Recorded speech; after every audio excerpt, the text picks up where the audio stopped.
Wild and Wacky Wednesday continues here on Main Street Sports Today, presented by the Tennessee Orthopedic Alliance of Columbia. I'm Maurice Patton. That's Wade Neely. We're coming to you from the Lee Company Studios, north and, here in HQ. So, pleased to be joined now by Main Street Media Local Hoops. We called him Guru last week, and he kind of shook that off a little bit, but Local Hoops expert Joe Sullivan. And it's been a pretty good week for the local contingent, has it not, Joe? It has that. What about like Wingnut or something like that? You can call me Czar is what I was feeling today, Joe. Yeah. Czar. There we go. No. Something negative, something negative. Yeah. Nothing like negative. Wingnut or Geek or something like that. Geek. There we go. I'm fascinated by your helmets, Mo.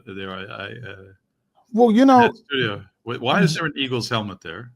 This is an old Independence Eagles helmet. These are all old helmets. Nobody's going to give us a new helmet. Oh, I see. So yeah, that's not an incarnate word helmet there, Joe. So don't get excited if you were thinking that was an FCS playoff reference there. No, this is an old Independence High School helmet. This is an old Ravenwood helmet. Don't ask me where we got them. Thank goodness the Eagles didn't sue Independence about using the wings like that. Like that's the University of Cincinnati sued that school, right? You saw that? Yeah, I did see that. And using the Bearcats logo. Yeah, who was it? It was a school begins with a C because they had the Cincinnati. It's copied the C.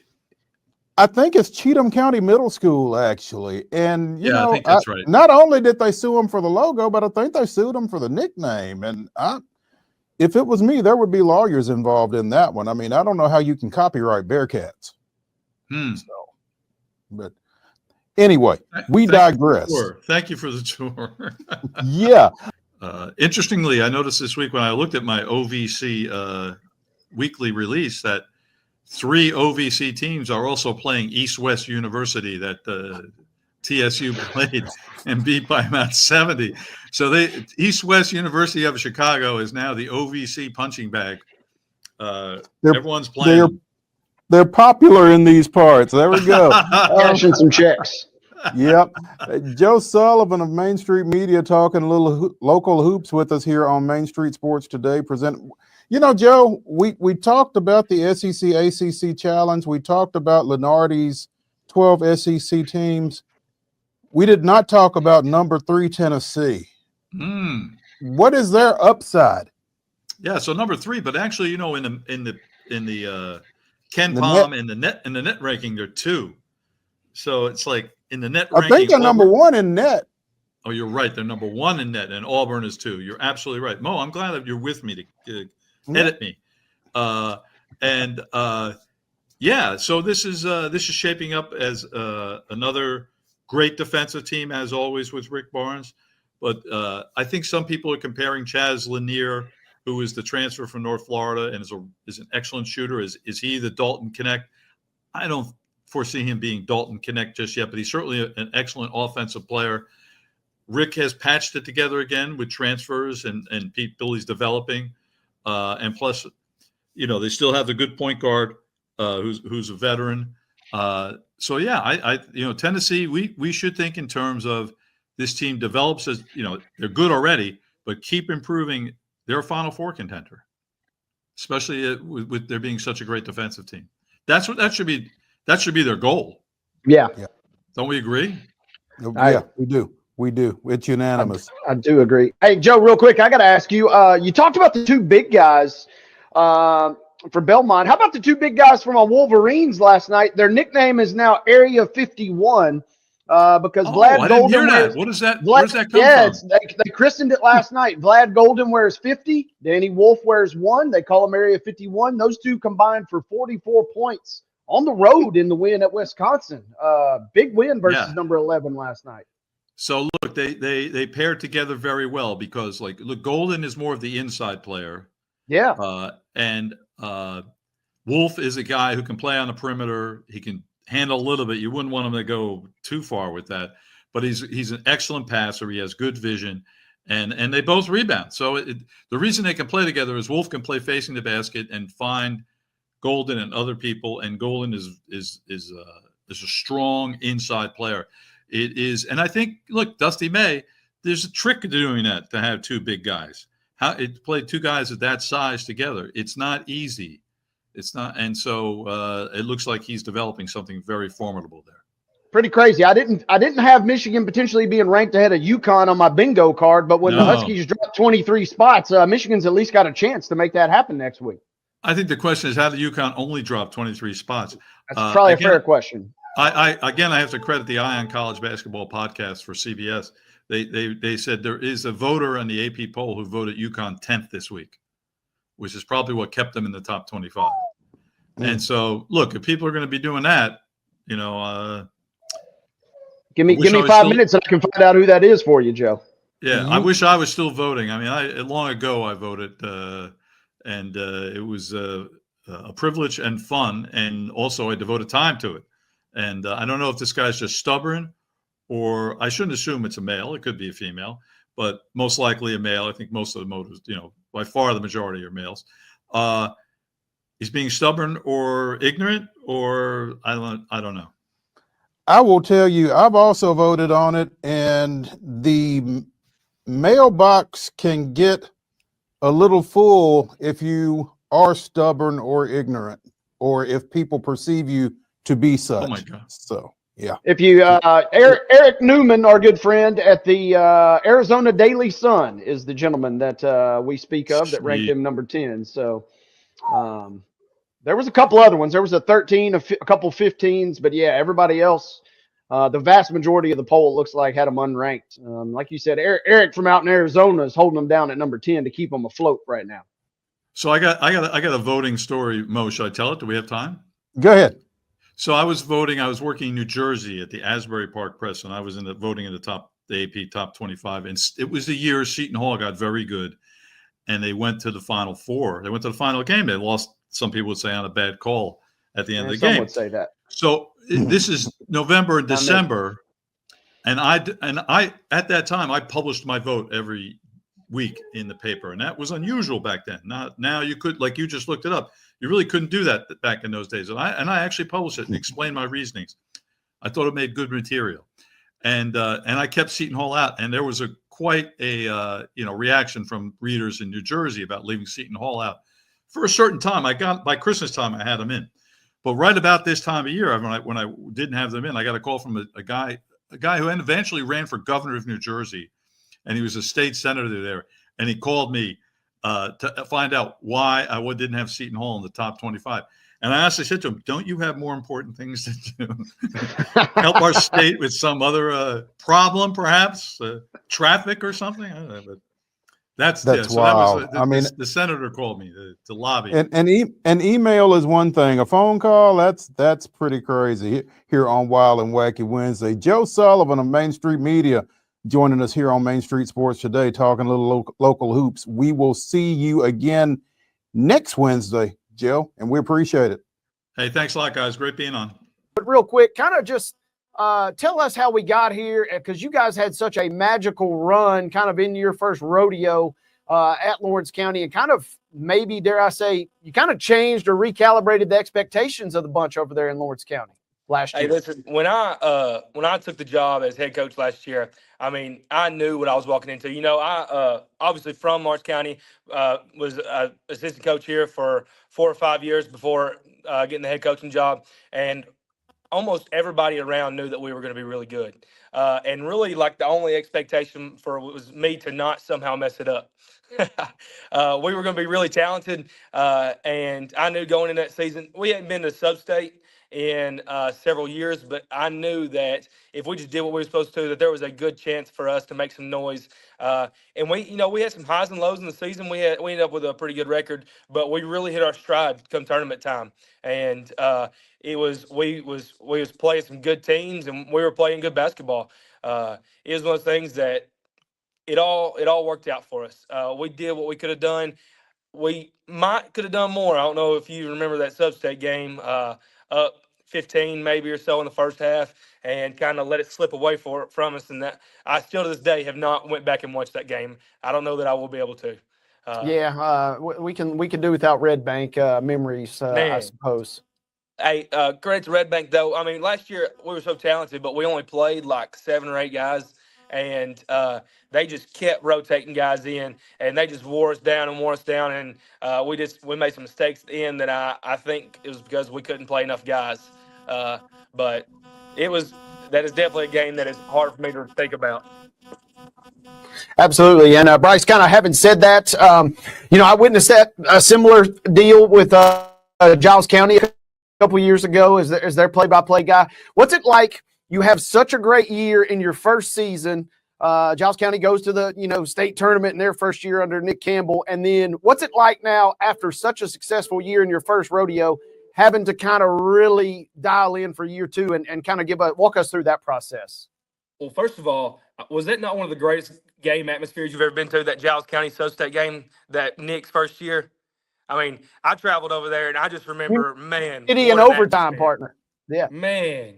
And that was a great Giles County team. I got videos on my phone. I mean, obviously, Nick's a good friend of mine, but I didn't have anything I didn't have any game, any tie in the game, but that was one of the most fun games I've ever been around, was that Sioux State game at Giles County Nick's first year. But, like I said, we knew that we was talented, and we also knew that we would lose a lot. I mean, that was something that we knew kind of what the landscape was for us. But this year, I mean, we're just trying. I mean, we're only 5 or 6 games in, and we're just trying to figure it out, man. I mean, we've played good at times, and we've struggled at times. I got really just a few guys that have ever played varsity high school basketball, so it's all so different this year. Where last year we were so talented, and we knew kind of what our identity was going to be. And this year we're still trying to figure it out. We've won some games with our defense. We've won some games with our offense. I mean, the very first game we played was against the Riverdale team that we scored 80 points. Most of the starters only played the first 3 quarters. And then the last few games, we haven't shot the ball as well. And so we're still trying to figure out who we are. We've had some exciting times, and there's some potential for us to figure it out and be a tough team. But we're just figuring it out as we go right now.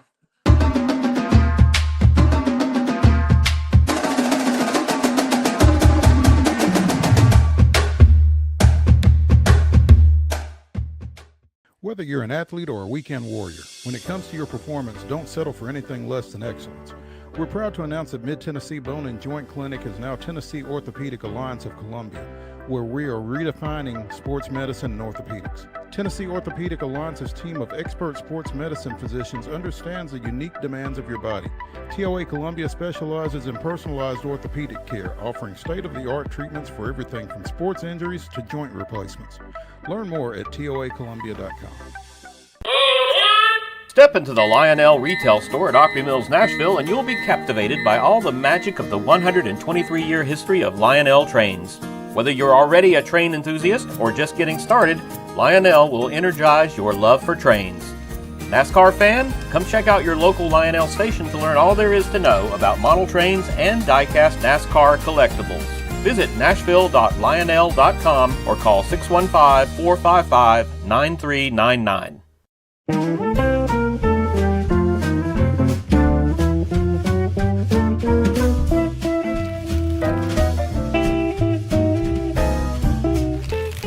Well, we went all out for you this year, didn't we, little girl? Yep, we got you what you wanted with all the bells and whistles. A brand new car? Let's go check it out. Come on. We're here. Oh my gosh, we're going to the garage. I got a car. Yep, let's get in here. Let me show you what's going on. Hey, Mr. and Mrs. Duggar, got your 18 SEER heat pump with your ultraviolet home treatment system. I cannot believe it. Thank you. Yes! Give the gift of clean air this year. Merry Christmas from the Busy Bee family.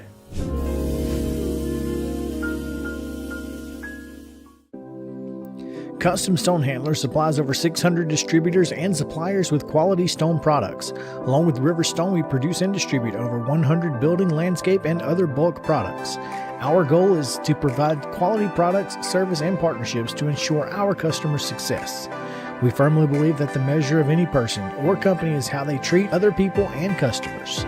Give them a call at 931-490-4990 or visit CustomStonehandlers.com. With Lee Company technology, the best handymen are hands-off.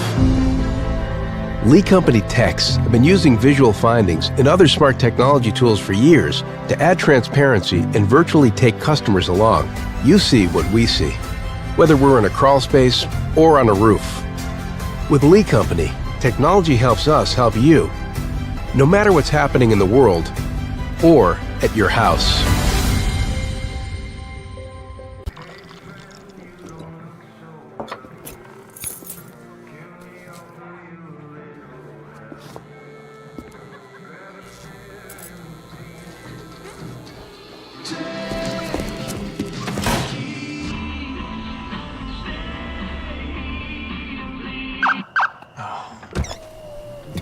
You're seeing the signs too, right? What signs? Eric, go warm up, man. Really appreciate you taking some time with us this afternoon and enjoy the ATL from the inside. Hey, fellas, I appreciate it. Listen, you guys had me on back when I was just a lowly FIU beat writer. So if I got to stand outside for 15 minutes to endure the cold, I'll always do it for y'all. Appreciate y'all having me on. Hey, real quick, Eric, real quick. Bonus pick then while we got you on the hot seat here. Conference USA title game. You like Jack State or you like Western Kentucky? Hey, Mo, don't hate me for this one. I'm going to go with the Hilltoppers. Tyson Helton. Oh, okay. All right. I wish I hadn't asked that now. I know I'm coming on an outlet here in Murfreesboro. Hey, I gave you guys an Ascend Federal Credit Union first down reference the first time I was on this year. So that should trump everything right there. That's love. We're going to have to cut that clip out and take it to some folks at Ascend Credit Union, actually. See if we can't sell that. Eric, we appreciate it, man. We'll talk to you. Anytime, fellas. The 14th WNBA franchise, which has been awarded to Toronto and will begin play in the 2026 season, now has a nickname. And it came directly from a Name Your Team contest campaign that the Toronto franchise conducted. They got more than 10,000 people to respond to their, solicitation.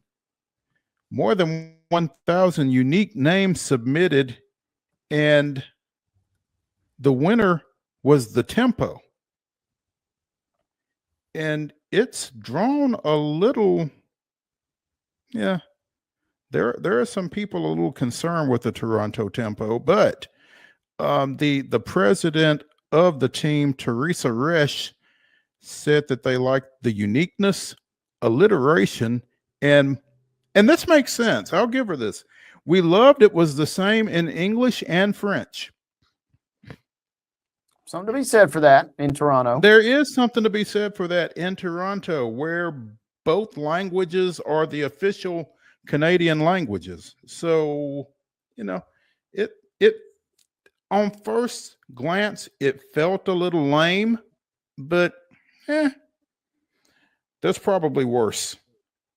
At any rate, the Toronto Tempo will take the floor during as the 2026 season begins. Again, they will be the 14th team. The WNBA will play with 13 teams this year with the addition of the Golden State Valkyrie. Oh my, they having their expansion draft today? Tonight? I think Golden State's expansion draft is, tonight. Wow. Missed that. I don't know. I don't know who's been left unprotected or whatever. So we'll have a roster. It looks like it starts at 5:30 on ESPN. I love that, by the way. You just get to have your own draft for the whole world to see on ESPN. So you better get all your selections right. But kind of cool, you get the whole stage to yourself there. You get the whole stage to yourself, and you don't have to worry about anybody else drafting anybody out from you. So that's going to be interesting. I mean, they don't even have to draft. They could just turn in a list. Here's who we want. Yeah, So, in theory, you could not even, you could remove all the drama if you want to. I like that you proposed there. That'd be nice. Just, hey, here's our list, and just give us these folks. Yeah, just give us these folks. That way we don't have to upset anybody by taking them 5th instead of 3rd or something like that. So I'm still a little I'm a little baffled that they're expanding by one team. They are intentionally going into the season with an odd number of teams. So, but hey, do you, WNBA? We'll see how that works out. This was a close ball game early. In fact, I believe Houston led it for some point in the first half, but Oakland broke away after the break and again picked up their 5th state championship in 7 years, their 3rd in 4 years, and most of those coming in dominant fashion. So there he is. We are joined now by the man, the myth, the legend, Kevin Creasy of the Oakland Patriots, outside the field house, outside the David Alsop field house down there in Murfreesboro. That is correct. David Alsop field house. Hey, I told you Alsop was my sophomore history teacher at Franklin High School, right? You did not tell me that. Yeah. He lives in my neighborhood. I may just go tell by him and see him today. Ask him tell what him I said, hey. You were. Don't ask him that. Kevin, congratulations, man. How's it feel to be back on top? Well, there's no feeling in the world like it, you know. That's why I had to bust out of the field house. We just got our seniors in here, and they're being sized for rings, and that's always special. Anytime you can win your last game and, you know, get the ring guy in here the next Monday, it's a good year. He's got a really big team. He needs some really big rings. We're trying to go with belt buckle size this year. Now we're talking. I'm not surprised. You know, how much motivation was last year's game? You know, we weren't sure, you know, we'd run into each other. You know, we both had good senior classes and they both graduated, but ultimately, you know, we had our silver ball put on the ugliest podium we could have built and displayed it proudly in the weight room for over 365 days. So they got a chance to take a glance at it. We also had the stat sheet stapled to the podium, and we had a couple pictures of them with the gold ball on the podium. So, you know, I wouldn't say it was like motivation this week, but it's been motivation building up all year. Yeah, that's a master class in getting the motivation factor going in the weight room, where some guys either want to be but they're hurt, or some guys don't want to be in general. Coach, you kind of really stuck it to your guys. You can be on this team, or you can run away from the pain of last year. I love the way that you approach that. It sounds like going into 2024. Well, we had 100 excuses, you know. Our quarterback broke his collarbone. It was raining sideways. I literally almost drowned that game. It was raining sideways, and it was cold. We had fumbles, and we lost fumbles. And they laid it on the ground 6 times and recovered all 6 fumbles. We blocked a punt to take the lead. And instead of scooping and scoring it, we jumped on the ball, which we never do. So, yeah, we did some things uncharacteristic, and, you know, sometimes the ball bounces the other way. Sometimes it bounces your way. We've been on both sides of that this year. But ultimately, when you remind them every day that, you know, we're responsible for the loss, the weather's not, because they played in the same weather we did. You know, they made plays when we didn't on 4th down, and we missed an extra point by a guy that made 200 out of the last 202 that he kicked. Just uncharacteristic mistakes, and whether it's in the rain or not, they played in the same weather we did. So we weren't going to let them live with those excuses, and they did something about it this weekend.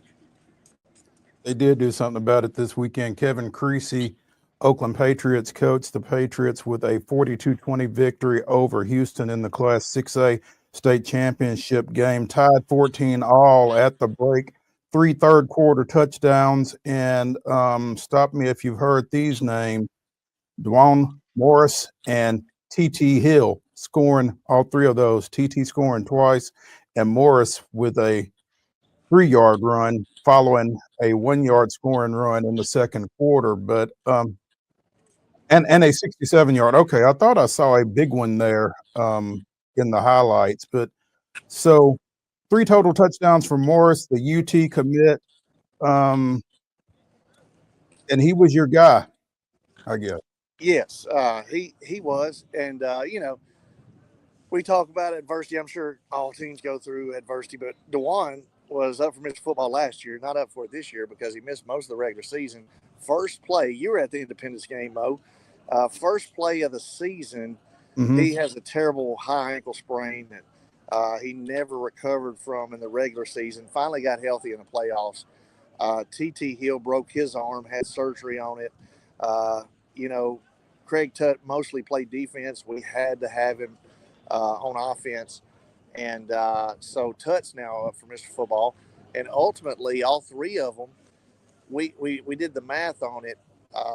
60 quarters we played this year, 60 quarters, and all 3 of them have played together for only 6 quarters. So it was all hands on deck Saturday night, and luckily 4 of the 6 quarters came in the championship game. And man, if we'd had those guys all year, I'd looked a whole lot smarter. Well, if you'd have had those guys all year, there's no telling what you'd have done, because on Saturday they combined for 38 carries, 275 rushing yards, and all 6 of your touchdowns. Yes, they did. And DeJuan actually had 6 touchdowns, but 3 of them were called back. 3 official touchdowns at least. Yes. So that's reflective of the 10 penalties for 110 yards, I guess. Yes. We did have 10, but I think Houston had 16. 16. 16 flags for 126 yards. So that's 26 penalties for what? 236 yards in a championship game. How did y'all get there? Listen, don't get me started. You know, they may find people for talking. I think they just, nobody's listening to our show. Don't worry about it. I'm just saying.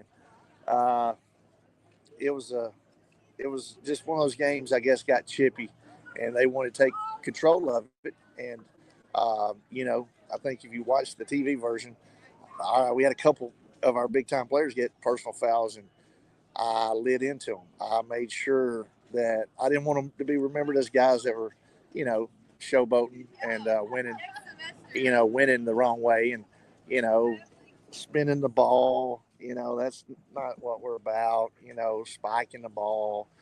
Ultimately, a little push and shove afterwards. I think it did get chippy, but, you know, it was 2 state champions, and they were playing each other, and there was a lot on the line. And sometimes it does get chippy, and sometimes you got to throw flags to get people's attention. And sometimes, you know, you might can handle it other ways. But, you know, there was a lot of times we left guys. You know, TT got his second touchdown because Tutt had to come off the field because of his knees being uncovered. And so we had an issue with the mouthpiece. I go for it on 4th down on our own 30-yard line because our long snapper doesn't have his mouthpiece in, and they kick him out for a play. I call timeout to get him back in. They told me that I couldn't put him back in. So our backup long snapper had already blown his ACL out. So the 3rd string long snapper looked kind of nervous, so we just went for it. and it changed the whole game.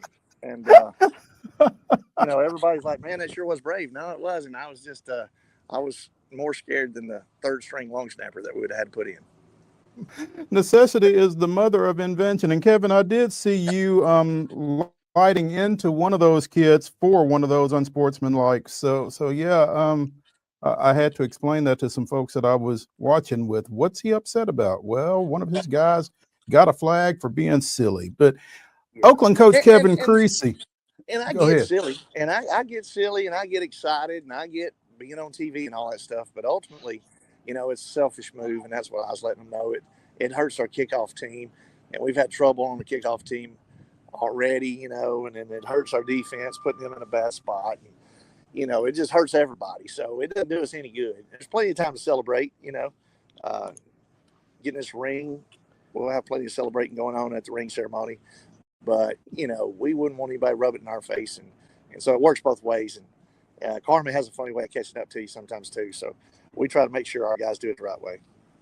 Yeah, if you could put that quick moment aside, you got the rest of the year to celebrate now. I love that. No doubt.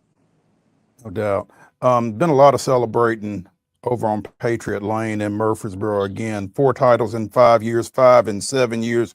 Creasy, 10 seasons at Oakland, 136-11. That's after going 79-12 in 7 seasons at Trousdale County with three championships up there. The Kingmaker, keeping jewelry salespeople in business, Kevin Creasy, multiple state championship coach over at Oakland. Coach, appreciate you taking some time with us this afternoon. Congratulations. I wear a 10.5. 10.5. Yes, sir. 10.5. And I expect your annual hoodie purchase. Are we going with the hoodie or the crew neck this year? We'll see. We'll see. I'll get back with you. But hey, we will talk as you know we always do. And again, congrats. Enjoy it. We'll talk to you soon. Well, appreciate you. Have a good Absolutely. One. All right, we'll talk.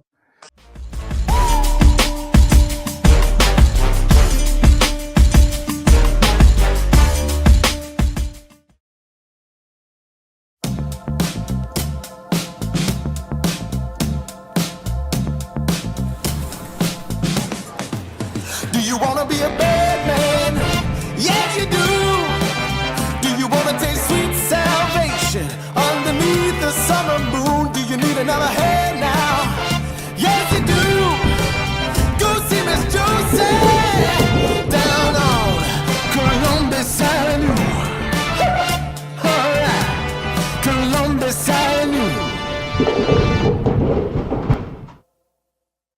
At Delta Dental of Tennessee, we know our success begins and ends with providing superior quality service, and that includes serving those who need it most. This year, we're celebrating 25 years of giving back to the community we call home. Delta Dental, along with our Smile 180 Foundation, supports Tennessee's dental colleges and oral health education, children's hospitals, free and reduced cost dental clinics, and other like-minded charities. Here's to the next 25 plus years of ensuring healthy smiles. So Busy Bee is a very close-knit family. We fight just like every family does. We have arguments, but we always come out with a solution to the problems. We don't just fight about what we want, we fight about what customers need. We want to make sure that every customer we go to is more than satisfied. And that doesn't just start whenever we show up at their door, that starts when we show up every day at work. We want to make sure that we are serving our customers to the best of our ability.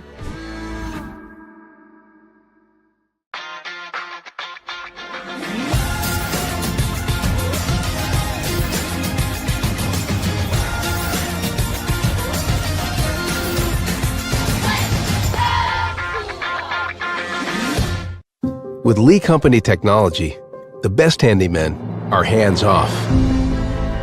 Lee Company techs have been using visual findings and other smart technology tools for years to add transparency and virtually take customers along. You see what we see, whether we're in a crawl space or on a roof. With Lee Company, technology helps us help you, no matter what's happening in the world or at your house. Whether you're an athlete or a weekend warrior, when it comes to your performance, don't settle for anything less than excellence. We're proud to announce that Mid-Tennessee Bone and Joint Clinic is now Tennessee Orthopedic Alliance of Columbia, where we are redefining sports medicine and orthopedics. Tennessee Orthopedic Alliance's team of expert sports medicine physicians understands the unique demands of your body. TOA Columbia specializes in personalized orthopedic care, offering state-of-the-art treatments for everything from sports injuries to joint replacements. Learn more at toacolumbia.com. Wild and Wacky Wednesday, headline from the Columbus Dispatch, that's Columbus, Ohio. Lawmaker wants to make flag planting illegal at Ohio Stadium after Michigan fight. Sorry, Tennessee. An Ohio lawmaker wants to make it a felony to plant a flag in the center of Ohio Stadium. The move comes after a fight broke out between Ohio State and Michigan players after the Wolverines tried to plant a flag on OSU's field after defeating the Buckeyes 13-10 on November 30th. That's a hell of a sentence. The Big Ten fined Ohio State and Michigan $100,000 apiece for each team's role in the fight. State Representative Josh Williams, Republican from Sylvania Township, introduced the OHIO Sportsmanship Act Tuesday. I am proud to introduce the OHIO Sportsmanship Act to make flag planting at midfield a felony in the state of Ohio. Behavior that incites violent brawls and puts our law enforcement officers in danger has no place on the football field. This was his post on X, Twitter. House Bill 700 would prohibit planting a flagpole and flag in the center of the Ohio Stadium football field on the day of a college football game, and to name this act the OHIO Sportsmanship Act. I don't want to give anybody any ideas, but I'm just going to say that that's an awfully narrow. There's some workarounds there if that bill gets passed as worded right there. Absolutely. You can plant a coonskin cap right there at midfield next Saturday. Or you can plant a flag in the end zone. You can work around. You can plant a flag on your sideline. Yeah, you know, okay, so lawmakers are wrapping up the 2-year General Assembly next week, and any bills that don't pass by the end of the year would have to be reintroduced. So I'm not sure that that old Josh is going to be able to get this done in time. But and once they lose to Tennessee and then Ryan Day gets fired, they'll have bigger fish to fry. They won't even be worried about flag planting anymore. They'll be worried about who the new coach is at that point. I would just, I mean, are things, I've not been to Ohio in a long time, but are things that great that this is what we're worried about? Okay. That's a great question. No, nobody has to answer that. I'm abstaining. I'm going there in a couple of weeks, so I want to be in good graces. And I got a Tennessee friend that is begging me to go to the shoe next weekend with him. And I'm like, I don't know that I want any part of the shoe. Don't take any flags with you. No, I'm not even thinking about that. So if that comes to pass, my flags will be left squarely here in Tennessee. That's probably a good idea. Sixth starter for us and really shooting the ball well. He's really the only one that we have shooting the ball well right now. I mean, it's abysmal. It's as bad as I've ever seen. And the good thing is we know we need to work on it, and our guys are willing to work at it. And you look at our stat sheet, rebounding, value in the ball, assists, turnovers, everything we're doing on the defensive end has been really good, but our shooting is poor. So we've got to put a lot of time in on that. Coach, I don't know that a lot of AA programs want to hear the fact that you're undefeated and you're not shooting the ball very well right now. Being honest with you. I hope it's 5 games in, but I mean, I've got some stats to back it up. I mean, we're shooting 13% from 3, and we're shooting 43% from the free throw line. That's not going to get it done, and we've got guys that, have made 40, 53s and, in that locker room. So that will get better. And I'm glad it's happening right now because we know that it needs to be a priority, and we'll be making time extra after practice today. Once the calendar turns, we're going to, come in. We never come in on Sundays, but we're going to start coming in for an hour to get extra shots for those guys that need to get in, and our guys want to do that. So we got to get the rim a little bit bigger for us. We got to get some mojo going on that end. But it'll happen because these guys, everything they focused on in any sport that they do, when it becomes an emphasis, they they managed to make good with it. Absolutely. That was my point is I think some teams were scared that you're Right, winning yep, games yep. right now by not shooting the ball well. So Yep. I would be, if I was a head coach, getting ready to play you Right. guys. I can tell you that much. Yeah, as long as when they start flowing, as long as we're doing what we're doing on the other end. So, Yeah. but you're right. Great. Greg Tips, we appreciate you taking some time with us here on Coach's Corner, presented by Tin Pan Alley Eat Play Party. I'm sure we'll be talking. Yeah, I appreciate y'all having me, Mo. I'm going to make it. I've talked to you a few times, but I do want to make the public aware that you did not send me a congratulations text when the Dodgers won the World Series. No, I did not. I never heard from you. No. And did you get a lot of those, Coach? I mean, I didn't, but I was hoping, Mo would send me one. I know how much he loves baseball. Mo, we're going to try to do it again this next October. So don't leave me hanging if we get another one. I'm going to let you and Pernell Knox, the athletics director over at Columbia Academy, have that conversation. Y'all are both huge Dodgers fans, and I'm just going to go cry. We need to get together and watch that game, and maybe you can buy us pizza or something. We'll watch it. We'll watch the World Series. Do that. I will talk to you later. All right, man. See y'all. Thanks. We are pleased to be joined by our next guest, and I will tell you that sometimes we're able to access guests pretty quickly, pretty easily. Other times it's a bit of a slow burn, as it were.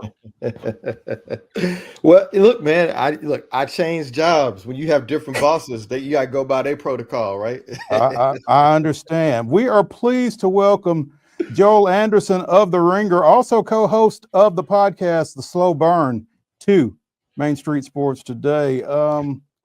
And I'll tell you, Joel and I have kind of interacted on Twitter for quite some time, but he had a tweet a few months ago in the midst of all this conference realignment and that kind of thing that really piqued my interest. And it was a thought process that I hadn't really seen anywhere else, but he was mentioning haves and have-nots in a way that nobody else had really talked about in terms of college football, because everybody thinks that they are a have in this new world of college football, and everybody's not, and some people are going to find that out the hard way probably as this thing progresses. But from that point forward, I've wanted to get Joel on at some point, and so Joel, thanks for joining us. Oh, my pleasure, Maurice. I'm glad to be on. What's up, Wade? How you doing? What up? What up? Yeah. I'm glad to be here, man. Glad to be here. And I'm not gonna hold it against y'all that tighten up stuff. I'm a Houston Oilers fan. So I'm an original OG Houston Love You Blue fan. So I'm doing this despite some significant hesitation here about what happened with my team. Now I understand that. I appreciate that's justifiable. that. Yeah, it's absolutely, we get it, man. Hey, Joel Anderson, the fastest 10-year-old in the country at the age of in 1988, by the way. So that's right. I got the proof if anybody needs to see it. Joel, we are through this first year of kind of this new world with the 16-team Southeastern Conference and the 12-team college football playoff and that kind of thing. Is there any single thought that congeals for you in terms of college football and where we're at this point? Well, I think it really worked out. That's sort of my thought. And I'll go back. There was a Saturday, maybe a couple weeks ago, maybe 3 weeks ago, and it was late. I live in California, so I catch, I'm able to watch pretty much football all day if my kids are allowing me to. And I was watching Washington State and New Mexico, and then BYU had to play Houston. And do you know why? I'm a college football sicko. I'll watch the late game because I'll watch the late game. But both of those games had playoff implications. And that's just not something that you could have said years ago. Maybe one of those teams could have had an outside shot at their conference title.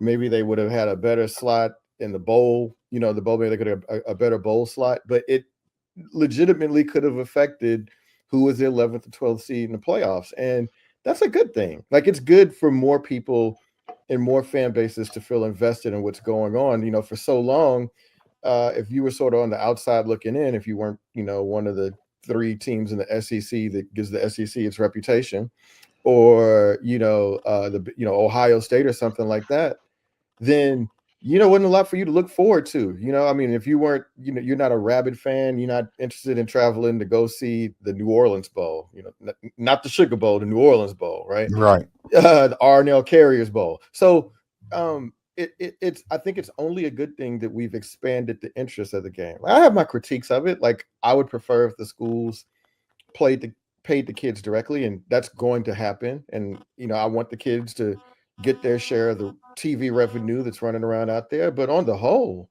I think this is a move in the right direction. Now, will we like the final product? Like, will we like the championship game when it comes out? I mean, that remains to be seen. But so far, I think this has been a pretty great first season of college football under this new structure. With the caveat that you may not be able to answer this. What have y'all turned down? Well, I think if let's see, let me kind of go back in my head here. I'm getting old, Maurice, so I got to kind of think a little longer than I used to. But I think, well, a couple things. I don't know if it's a hard turn down, but I think some of it was very strategic. When we did the long-term deal with the SEC men's basketball tournament, 16, 17, somewhere in there. So we've got that extended out through 2035. Yes, we had a couple women's in there, and now we're on a straight run for the men's.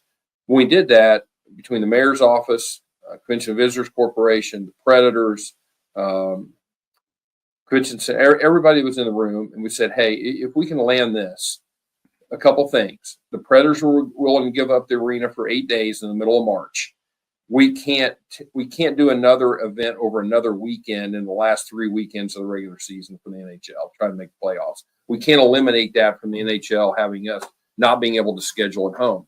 So that eliminated us from bidding on the in-state first and second rounds, which is a periodic once every 3 or 4 years, a women's Final Four in the arena, a Frozen Four in the arena, which we thought was strategically really good because those events could hit maybe once every 3 or 4 years if you're lucky. But we got the SEC men's tournament locked in through 35, which now you got Texas, Oklahoma coming in. We got Wednesday to Sunday, packed, massive TV, massive media, massive fans. So I think we've gotten a lot more strategic. I'm kind of dodging your question a little bit, but as we look longer out, we've got to make some pieces fit. And to do that, it takes a lot more kind of planning.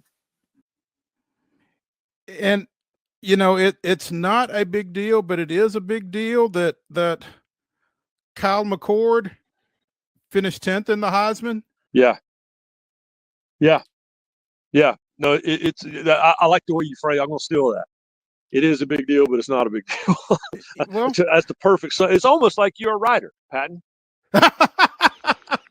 Thank you, Ryan. I appreciate that. But I mean, when you've got Fran Brown thanking Ohio State and Ryan Day for his quarterback after the Miami win and different stuff like that, I mean, there's a lot of reason for it to be tense in Columbus right now. Yeah, well, and Twitter didn't help. Of course, Twitter didn't help anything, but Twitter didn't help either when everybody was reminding everyone that the only class members from Ohio State's big legendary recruiting class 3 years ago, the only ones that beat Michigan are the guys that are playing at other schools. And so they already really don't like me in Columbus, and for varied reasons that I can't explain. That's the only place where ESPN's had to assign like a security person just to me, based on something I didn't even actually write for ESPN magazine, but it got attached. You don't have to. You don't have to write it though. I had a friend that worked for Nationwide Insurance, and she had like a Match.com date. And when the guy found out she knew me, he got up and walked off. That's how much they love me in Columbus. But you add that to the fact that I'm going to be holding an SEC network microphone on the sideline. Should go over well. Yeah, you guys, anybody got any extra tasers? You might want to send those to Columbus for me. Ryan McGee of ESPN and the SEC Network. I guess the SEC Network Friday night. So are you actually investing? Are you packing warm weather stuff? Are you going to get it when you get up there? Or how are you attacking this? I'm packing everything I've got. I tell you a trick I learned talking about my dad as a referee. When my dad was an official in the Big East, when they started Big East football in 1990 or 91, whatever it was. Talk about And staying warm. he'd go work games at West Point and Boston College and Pitt and Syracuse and these places, in the middle of winter or middle of fall in November. And all those Northeastern officials will start putting on suntan lotion, like sunscreen. And Dad's like, what are you guys doing? But he learned you put on sunscreen, it works like an insulation. Like it keeps you warm. And so Marty and I were somewhere last year and it was freezing cold, like Auburn. I started putting on suntan lotion. They're like, what are you doing? And I'm like, trust me. And so it works. So I'll be taking my SPF and my Nomex up to Columbus, and we'll see how that goes. Keep us posted. You'll have to come back and let us know if it worked. Yeah. Well, if you never hear from me again, it's because my tongue froze to the roof of my mouth. But if it doesn't, I'll call you guys. Wednesday, Wade and I bringing you the weirdest, wildest, and wackiest news from across the globe. Let's start in Wyoming. Well, actually, let's start in Utah. As we always do. But hey, there has been a surprising Utah impact on this segment and on this show for the last little bit. But Utah, specifically the rescue mission of Salt Lake, is where 91-year-old Michael Black wound up at Thanksgiving. Now, 91-year-old Michael Black is a dementia patient from Wyoming who had wandered away from home and hitchhiked. And it was at this rescue mission where Michael Black's wife, Avril, saw him during a segment on a news broadcast from the Salt Lake City area that extends up into Wyoming. They were doing something about feeding people in need at Thanksgiving, and she just happened to see it and says, wait a minute, I'm sure I saw Michael. Paused the TV, ran it back, and yeah, sure enough, there he was. Michael had been missing for 3 days before he showed up here and just happened to be on screen during this TV news segment. How lucky can you get right there that she just happened to be watching the news and saw him? They weren't even talking to him, just saw him. But apparently his movements have been tracked from Wyoming through southern Idaho and into Utah before they kind of lost track of him. And then he showed up at this rescue mission having dinner among other folks, among other homeless folks. And she saw it. She called local officials and was able to get reunited with her husband the following day. But I can't imagine how scary something like that is when particularly with a dementia patient. I mean, he just wanders off and you got no idea where he was. He's 200 miles away. That is crazy. And, we've had stories of pets returning and, some great reunitings. This one is extra special. And, I already mentioned The Office once on this show, but it reminded me of Phyllis's wedding episode where Uncle Al just wanders off.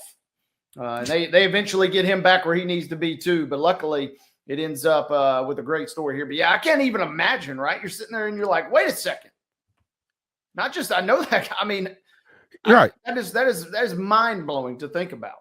It really is. Your wife is sitting there and she's like, wait just a second. That's my hubby right there. That's Michael on TV. Yeah. Yeah. Obviously glad that worked out the way that it did. Again, had to be a really harrowing event and tough few days for her. Coach, I'm always fascinated by coaches who have played the game at a high level and then come back to the high school ranks as Becky Myatt, and you'll correct me if I'm wrong, did you win a state championship at Hickman County? I did, 1997. Okay, all right. You know, how, having had the success that you had as a player both at Hickman County and at Ole Miss, you know, I don't know how much street cred necessarily it buys you at this point with these kids, but how easy or how hard is it for you to put yourself in their shoes necessarily? Sure. Yeah. I would say that street cred has run its course. I'm old now. So I don't know that that's doing a lot for me, but I can remember being in their shoes and I know what they're experiencing and I know what their days are like. And so I'm able to put myself into that perspective. You don't forget those things, right? And so I think sometimes looking at it from their perspective goes a long ways, and just understanding what they're trying to do, what you've done. And I think you can relate in those types of situations. Again, won a state championship at Hickman County playing for the infamous Barry Workton, and still got into coaching anyway. Yeah, he's one of the best. And the fact that he's still at it and doing a great job, I think he's got more energy than the young folks out there. So he was a great coach to play for. Loved every minute of it. He was tough on us, but he loved us and he knew what he was doing, even when he was really young with us. But he's doing a great job still to this day. And I've had a lot of really great coaches over the course of my playing career. I've coached under some great coaches too. And I think that's all that pours into you and it creates the coach that you become. You form it from those experiences. And so I wanted to coach because I love the experience I've had with mine. Played for some great coaches, coached under some great coaches, live with a great coach. Kevin Starks, the boys basketball coach at Lipscomb. I mean, how do you feel like all of those experiences have helped you kind of informed your coaching approach? Sure. I think all of those things pour in. And as coaches, we love to hear what other coaches are doing. You know, tell me how you handle this situation. What are you doing in practice here? How do you handle this with your program? We're constantly learning.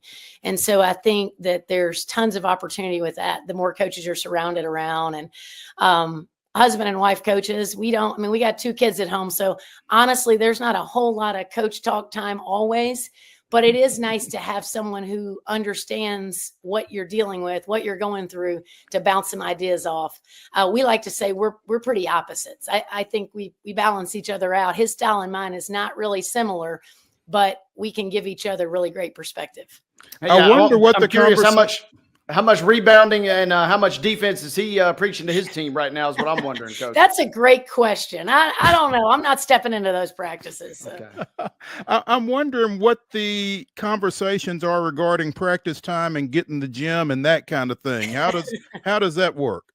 Are you implying the working together piece? Yeah, exactly. Well, yeah. We're lucky. We have 2 gyms at Lipscomb. So that gives us a little opportunity. But honestly, we've worked together for a long time. We were together at Harding Academy, been together at Lipscomb, and it works out fine for us. We make it work pretty good. So I like to give Kevin a hard time. He's a great dude. He needs it. It's good for him. Absolutely.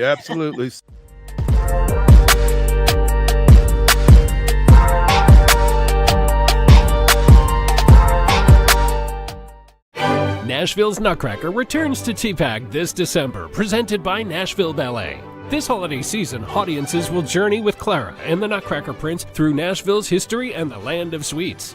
Tickets at NashvilleBallet.com. Hi, I'm Dr. Vilay Saisuka, CEO and founder of Premier Foot and Ankle Centers of Tennessee here in Murfreesboro.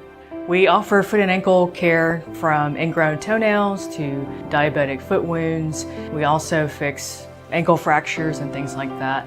Call us today to schedule an appointment. We look forward to seeing you. Because here at Premier Foot and Ankle, we believe that the journey begins with happy feet. Whether you're an athlete or a weekend warrior, when it comes to your performance, don't settle for anything less than excellence. We're proud to announce that Mid-Tennessee Bone and Joint Clinic is now Tennessee Orthopedic Alliance of Columbia. where we are redefining sports medicine and orthopedics. Tennessee Orthopedic Alliance's team of expert sports medicine physicians understands the unique demands of your body. TOA Columbia specializes in personalized orthopedic care, offering state-of-the-art treatments for everything from sports injuries to joint replacements. Learn more at toacolumbia.com. Jones & Lang Sporting Goods here in Columbia has been outfitting teams, officials, and anybody else from T-ball to college for 50 plus years. Be sure and check them out at 931-388-8060 or online at jonesandlang.com. Jones & Lang Sporting Goods, the look of a winner. Zion Christian Academy, zioneagles.org or 931-388-5731. You can schedule your appointment. Go tour their campus. It is beautiful over there, and you're definitely going to want to see it. Again, it's zioneagles.org. Give them a call, 931-388-5731, and schedule your tour today. With Lee Company technology, the best handymen are hands-off. Lee Company techs have been using visual findings and other smart technology tools for years to add transparency and virtually take customers along. You see what we see, whether we're in a crawl space or on a roof. With Lee Company, technology helps us help you, no matter what's happening in the world or at your house. Custom Stone Handler supplies over 600 distributors and suppliers with quality stone products. Along with River Stone, we produce and distribute over 100 building, landscape, and other bulk products. Our goal is to provide quality products, service, and partnerships to ensure our customers' success. We firmly believe that the measure of any person or company is how they treat other people and customers. Give them a call at 931-490-4990 or visit CustomStonehandlers.com. Piggly Wiggly, located in Neely's Mill Shopping Center, is Columbia's locally owned and operated Cost Plus 10 grocery store dedicated to serving the community with low prices and smiling faces. Piggly Wiggly offers fresh, hand-cut meats daily as well as daily hot plate lunches from their deli counter. You're certain to see smiling faces and a helping hand when you're here at Piggly Wiggly. Come by and check out our fresh produce, high-quality meats, and more. Down home, down the street, we'll see you at the Pig. We're pleased to be joined by Belmont graduate Landon Sechrist to talk a little NBA. First of all, Landon, congratulations. Thank you, Mo. I appreciate it. Thank you, Wade, as well. This is your chance for your acceptance speech or, a chance to thank everybody. So 30 seconds is yours, Landon. Yeah, I just want to thank everybody. This show means a lot to me. Everyone who knows my journey in sports media, this was kind of my start. Mo Patton and Chris Yao helping me get that exposure, giving me a platform. So I really just want to thank them and everybody who's listened to me. Time has flown by. In 2021, that was my start, and now I'm graduated from college. So it's just amazing. Time flies when you're having fast, fun. Mo. Yeah, they do. They really do. So now what? I mean, are you off of your parents' payroll yet? What's the next move? Yes, I am. I'm going to finish out the broadcast season with Belmont basketball, so I'll still be doing some sideline reporting there. But around the same time that I would have been graduating in May, looking at the end of the seasons, NBA, NFL, that's my aiming point. I would love to work for a pro sports team. I would love to get that off and running. So we'll see where the wind takes me. But that's the objective right now. Well, if you need a reference, we got you. Yes, sir. Thank you. Anything we can do, but want to draw on your ideally an NBA situation would be the ideal for you. I know, because you are such a hoop head. Tell us what happened with Memphis and Golden State last night. I was actually out playing basketball myself, and one of my friends told me to turn the game on. They were like, the Grizzlies are absolutely dubbing the Warriors. And it was just, my first question was, is Curry playing? Because, of course, that is a factor. And then I saw that he was playing. He was just having a horrific game, and the Grizzlies were just absolutely giving it to the Warriors. So it was shocking, but I know what the Grizzlies are capable of. We know what Ja and the crew and all the other, the deep roster that they have. It's just very impressive to win like that in the NBA and the way that they did last night. Steph, 2 points, no field goals.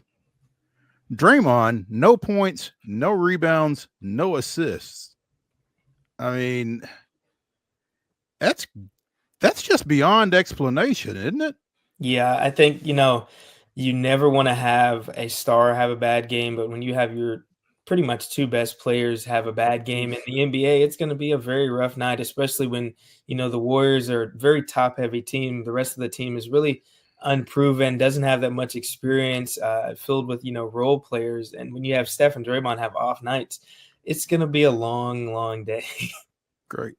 Landon, we appreciate you checking in with us, man. We were beginning to wonder if we needed to put you on a milk carton or something because we hadn't seen you in so long. But in all seriousness, congratulations again.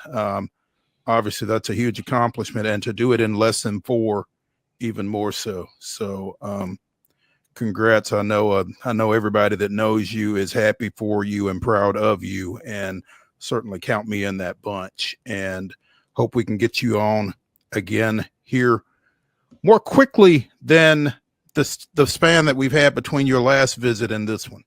Yes, sir. Thank you so much. I appreciate you guys here at Main Street Sports and everybody that's helped me along the way. This is the shout out. Everybody helped me get to this journey, get to graduating, and get to being back on this show. So thank you guys. Absolutely. All right, Congrats again, Landon.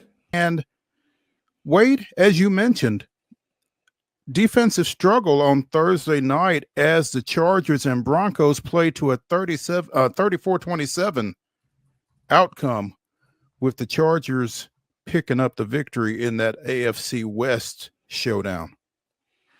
Yeah, it was an entertaining game, and I predicted that part right, at least yesterday. I thought it would be an entertaining game, but much lower scoring, considering the two defenses that we had on hand last night. But it was a wild game.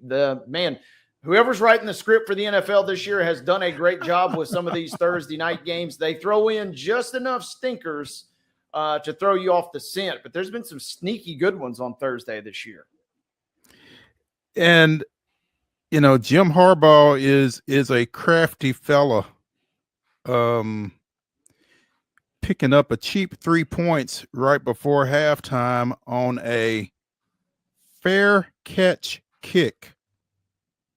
I didn't get to see it, but I've been reading about it, and it's like I said, pretty crafty. The Broncos had to punt. The Chargers fielded a punt, called for a fair catch, were interfered with on the play, picked up an extra 15 yards to get their kicker in field goal range, Cameron Dicker, from the 47. So what's that, 57? Mm-hmm. Oh, no. Well, he got to kick it from there. So it's 57 57-yard field goal with no defense, basically. If you call fair catch on a punt or on a kick, you can kick a field goal from right there without the field goal defense unit being able. They've got to be 10 yards off the ball, and they can't rush it. And again, Dicker from there was money to become the first kicker since the 49ers, Ray Wersching, in 1976 to hit a free kick field goal. It was hats off to Harbaugh. Wersching was on the Chargers. That was the other cool part. Is the Chargers? Yeah. Oh, my bad. They had the last one and now the most recent one, which is crazy. And classic Harbaugh, right? He was talking about in the post game that he loves this rule, and he's just been begging, and so much so that when he was the coach at the 49ers, that was one of the last attempts of this. There was one in 2019, but Harbaugh pulled it off in 13. And Mo, he tried that one. He trotted out Phil Dawson from 71 yards. Spoiler, he missed it, but it was at least the attempt. It was really cool. I don't know that they would have tried it if not for the 15-yard penalty. It was right. Interesting to hear Herbert even say, yeah, I thought we were just going to come out and take a knee or do a Hail Mary. And they traded timeouts, and they do that. And I'll never forget also the late, great Rob Baronis attempted one of these for the Titans back in like 04, 06, 05, somewhere in that neck of the woods. missed it, obviously, because there hadn't been one, as you mentioned, since 76. Crazy deal. And that gave the Chargers some momentum, because then in the second half, they were a completely different team. They looked kind of lifeless through the first quarter and a half. And then right there at the end, caught lightning in a bottle. And that is a massive win for them. They technically can clinch a playoff berth this weekend now if the right teams win and lose. And the Broncos, meanwhile, that's a devastating defeat after they had been kind of flying high. We are joined by Ann Kimmel of Penalty Box Radio. And Ann, I apologize. Thank you for coming on with us. I hate that we continue to reach out to you and ask you about this bad Nashville Predators hockey team. Now, to be fair, it's not our fault that they're bad. It's not mine either, as long as we're clear on that. We're great. Yeah. We have to talk about this team just because they're bad, and they are uncharacteristically bad, it feels like, based on everything that was talked about over the summer coming out of last season. And it's inexplicable, it feels like, but at the same time, it's got to be talked about. And, you know, early on, it was like, well, they just got to get their feet on the ground. They brought a lot of new people in. They've all got to get acclimated to each other. I would think that we are well past the point of acclimation. What's wrong with this team? That is the $1 million question. And kind of the way that I view this, when you try to identify a problem, you hear the old adage, if you hear hoof prints, think horses, not zebras. But what's going on with the Nashville Predators is zebras. This is actually a phenomenon. It's a hard one to watch, but it really is a phenomenon. It is inexplicable. I love that word. But I'm going to try to tell you what I think it is. I think it is a combination of a number of issues that this team has, because you're right. This team is too talented to be this bad.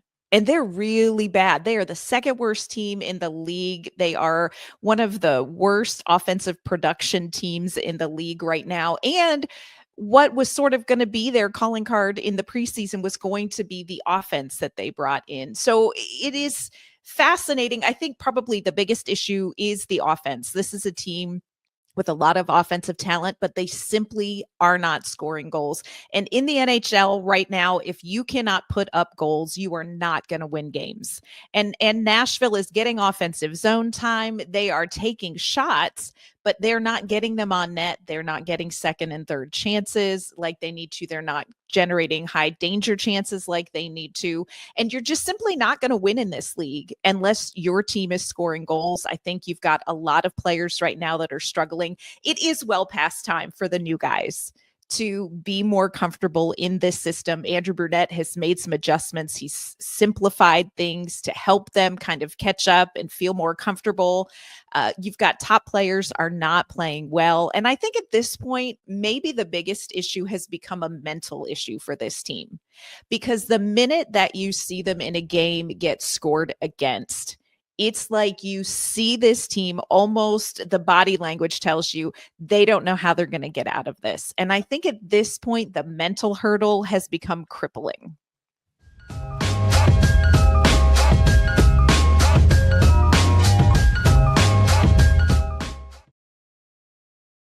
Hi, I'm Riley, a certified physician associate here at Premier Foot and Ankle Centers of Tennessee. We have a couple locations, Murfreesboro, McMinnville, as well as Franklin. We treat people of all ages. We're excited to get you back on your feet and hope we can help you today. Call us today to schedule an appointment. We look forward to seeing you. Because here at Premier Foot and Ankle, we believe that the journey begins with happy feet.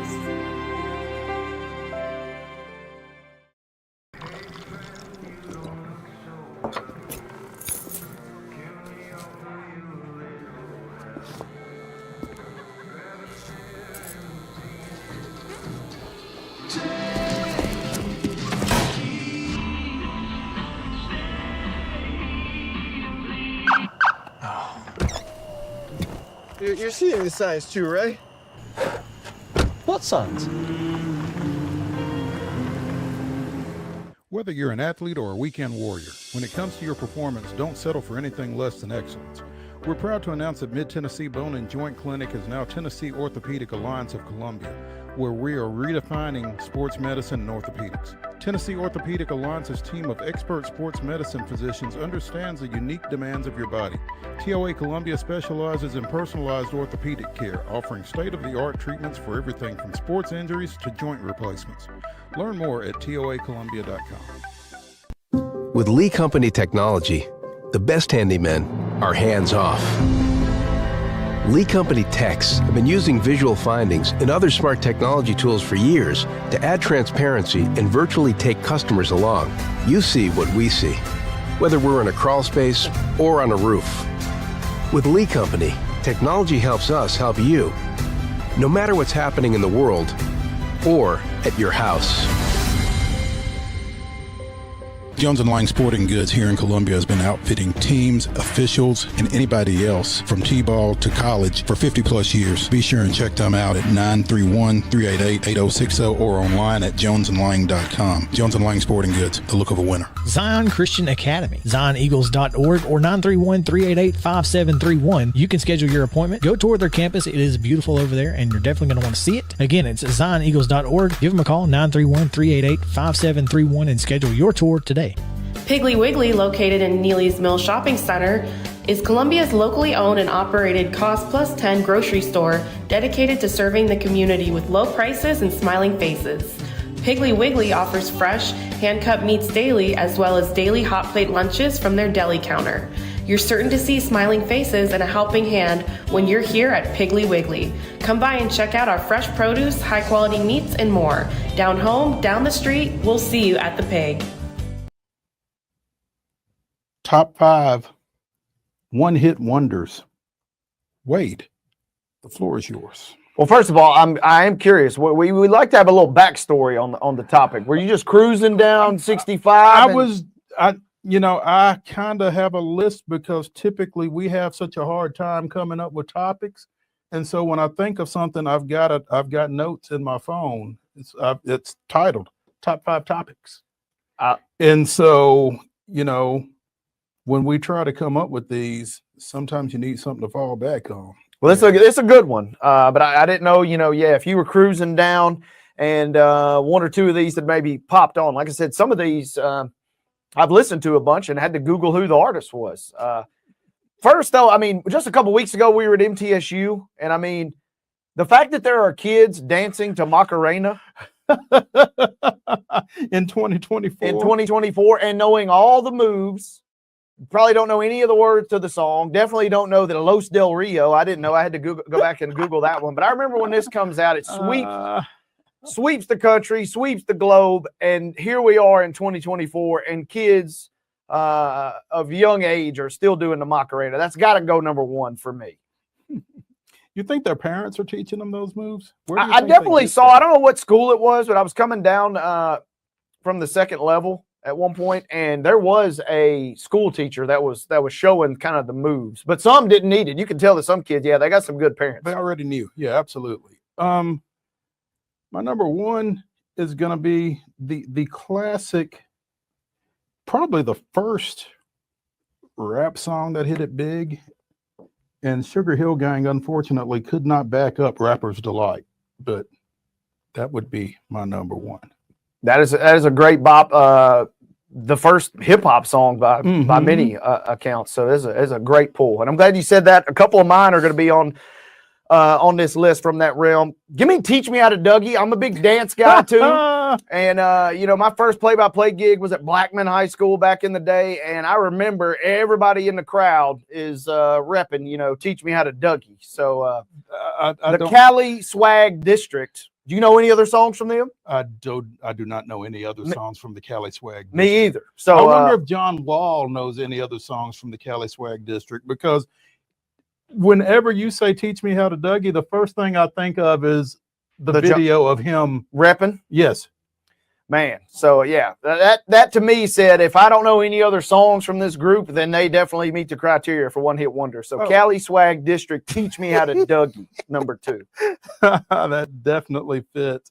My number 2 as much of a classic as I feel like this is, it's hard to believe that Arlo Guthrie didn't do anything else that rose to the level of City of New Orleans. Classic. I mean, yeah. I can't think of a ton of others, but no. So, yeah, that would be my number 2. Number 3 for me, I know producer Mark probably had this on CD and probably still has it on CD in his car. Tub Thumping, Chumbawamba. Gracious. You know, they'll be singing when we're winning. He gets knocked down, but he gets back up again. That is the definition of a one-hit wonder. Maybe producer Mark knows like all the backstory of, Chumbawamba, but I doubt it. I certainly don't. So again, same deal. If you can't name another song by that group, then I feel like you don't do it. So give me Tub Thumping from the album Tub Thumper from Chumbawamba for my number 3 there. My number 3 is going to be a one-hit wonder from a guy who really wasn't even a singer. Party All the Time by Eddie Murphy. Yeah, baby. Rick James tried to show him up in the music video. He did. He really did try to steal Eddie's thunder in that one. And but no, Eddie held up. That is a classic tune. That is a great pull. Up next for me, I will dial it back just a little bit. Tommy Boy, one of our favorite movies, and if you know the movie, you know the classic "Come On Eileen." The English rock band Dexy's Midnight Runners back in '82. So give me a little "Come On Eileen." Great wedding song as well. Sneaky wedding song for "Come On Eileen." That's my number 4 selection. My number 4. I'm an '80s guy, obviously, and this kind of feels a little bit like a cheat, but Easy Lover by Philip Bailey as a solo artist. Now, I mean, he had a lot of hits and a lot of success with Earth, Wind, and Fire, but as a solo artist, and actually this was a duet with Phil Collins, but Easy Lover is my number 4. Up next and last on the list, man, there's a lot of good ones on here. We'll have to throw some honorable mentions, but what if I told you, what if I just simply say I got 5 on it? You already know the notes, and Jordan Peele's done a great job from the Us with the remix that's kind of brought that song back, but give me Looney's Back in the Day with I got 5 on it. Scott Combs, Where You At? That's one of his favorite all-time tracks. Classic one. Again, I can't name another tune, but it's an iconic one. Who is it? That's Loonies, right? Luniz. Luniz. Loonies. I may not even be pronouncing that right. That's how off the grid Loonies is. But when you hear that note, my buddy Daniel Nichols, that's his ringtone. I mean, when you hear those notes right at the beginning, you know what song it is, and you know what you're in for. That is a great tune. When you set it up like that, that gets me to my number 5. Queen had a little bit of a hard time with this one. The start of it in particular. Ice Ice Baby by Vanilla Ice. Yeah, some lawyers. There will be lawyers. There will be lawyers. Absolutely. Yeah, that's my number 5. It just edged out Chris Isaac's Wicked Game, actually. But as you talk about honorable mentions, as I'm sitting here just looking at this list, Rico Suave by Geraldo. Oh, okay. Gerardo, excuse me, Noel. I had Bone Crusher, Never Scared on there. I told you I had a little bit of a hip hop flavor to my list here. That one was even on Madden, but I don't got many other Bone Crusher on here. And then Aha, Take on Me is obviously about as good as it gets as far as a one-hit wonder. This was a great category. We could go 10 deep. We could go 10 deep, and we could go for a couple of top 5 Tuesdays at this rate. Yeah. Mark Cohn's Walking in Memphis. Elite track. That's one of my all-time favorite karaoke tunes. And I can never, I find myself on Beale Street thinking about that song a lot. It's Man, you get me in my It's feels here. solid. Right, the Grizzlies play the Nuggets tonight. I mean, man, I feel bad for not having that on my list now that you say that, because that one will get you in the feels. big time. Man, this didn't take as long as we had expected. Well, I'm pulling up some other ones too. 96 Tears. That's a good one. Question mark in the Mysterians is an elite throwback. I feel like this is one that's in your wheelhouse. As I'm scrolling through the 90s list on Wikipedia. Back to the Hotel. I mean, it's pretty solid. Pretty solid. This list contains Norman Greenbaum's "Spirit in the Sky," which is near and dear to our hearts, covering college or high school football as much as we do. Hadaway, "What Is Love?" I feel like that's on producer Mark. Big Night, the Roxbury guy. I'm sure producer Mark is. So this is a great list. Speaking of great karaoke tunes, this was as a young whippersnapper, as a young prankster. This is my favorite. The Champs, "Tequila." Great karaoke song, especially if you're nervous about karaoke because there's only one word. So shout out to the Sandlot for introducing that one into my life. So are you a karaoke guy? Not as much anymore, but back in my wilder, more renegade days. "Come and Get Your Love" by Redbone on there is a good one. I mean, I'm just on a random Reddit list, and these are all Play That Funky Music. Play That Funky Music is, we were probably remiss in not having that on our list. Ditto for "Werewolves of London" by Warren Zevon. Now that is a great tune. At WKSR, when I first started, there was like 15 songs on my first talk show. They said, you got to play a few songs every now and again in between your segments. And so that one was in heavy rotation well before that other guy did a remake of it. Man, I'm still scrolling. "Groove Is in the Heart." Elite. Quad City DJs. Space Come Jam? On Ride the Train. Well, "Come On Ride the Train" up there as well. That's an elite wedding song. Return of the Mac, probably not a big wedding song by Mark Morrison. Probably not. No, that one's tough. This is one that you always want to karaoke, but it's tough to pull off. But Biz Markie, obviously, with "Just a Friend."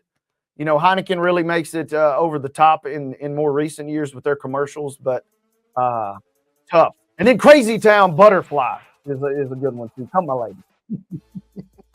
Again, Mid-South 5 Fitness bringing you Top 5 Tuesday, and it's kind of appropriate, I guess, that Mid-South 5 Fitness is bringing you Top 5 Tuesday, because Wade and I are going to dive into our top 5 Thanksgiving dinner must-haves. And I will tell you, I am intrigued by this pineapple and cheese casserole, so much so that I had to go and look it up over the break.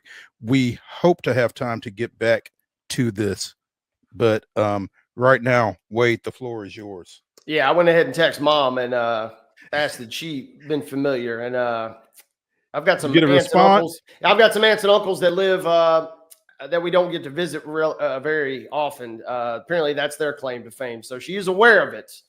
And if it wasn't going to be, if Thanksgiving wasn't 2 days, I would maybe take my crack at trying to make it, but without having tried it before, I don't want to show up and get laughed out of the building. So, well, here's the thing, though: if it's just kind of an addition to whatever's going to be there, then if it's good, it's great, and if it's not, well, you're not taking anything away. I mean, I wouldn't take it instead of one of your tried and trues, but I'm thinking maybe.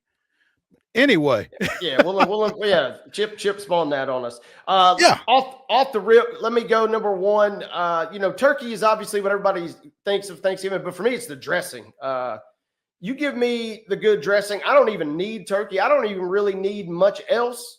I'm going to go through your fridge and look and see what kind of hot sauces you have, and I will judge you accordingly. But give me a little hot sauce on the dressing, and I'm off to the races. That's got to be my number one overall. Okay, so here's a question, because I fight with everybody in my family over this one. Onions or no in your dressing?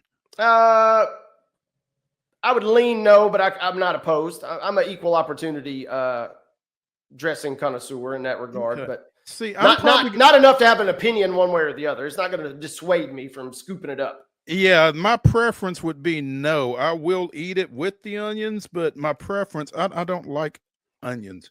Anyway, well, I don't like onions in dressing. Let me say that. Turkey takes a lot of slander, man, but I mean, if it's made right, yeah, it's almost, I mean, it's literally to me a must have at Thanksgiving. I don't know that you have to have it any other time, but yeah, I'm going to go turkey. Yeah, You're turkey. number I two? mean, like I said, personal preference, just dressing number one, because I mean, if you show up to somebody's house for Thanksgiving and you're sitting around the table, after a while, everybody says, "Where's the turkey?" I mean, so I see where you're going with that too. Exactly. Number two for me, you can have this anytime, but man, mac and cheese on Thanksgiving just on the plate is as good as it gets. I got to go mac and cheese number two. It feels a little empty without mac and cheese, and I'm kind of responsible for that actually at my place. So, number two for me is, it's a little specific. It's sweet potato casserole, but it's my mom's sweet potato casserole, and she does something with it with some type of glaze on top. No marshmallows, skip the marshmallows, but yeah, sweet potato casserole is my number two. Yeah, I'm with you. If you're adding the marshmallows, you're hiding something. Yep. I feel like. know what I'm saying? Yeah. Yes. It's kind of like too much barbecue sauce on certain porks. Yep. Number three for me, give me pumpkin pie. I'm not a huge dessert guy, but Thanksgiving, I will mow down some pumpkin pie, and I'll fight people over the last piece if I have to. Gotta have rolls at Thanksgiving. Homemade is my preference, but I will certainly settle for Sister Schubert's. Sister Schubert's, which if you're going from here to Panama City Beach, you drive past the factory somewhere in southern Alabama, by the way. So,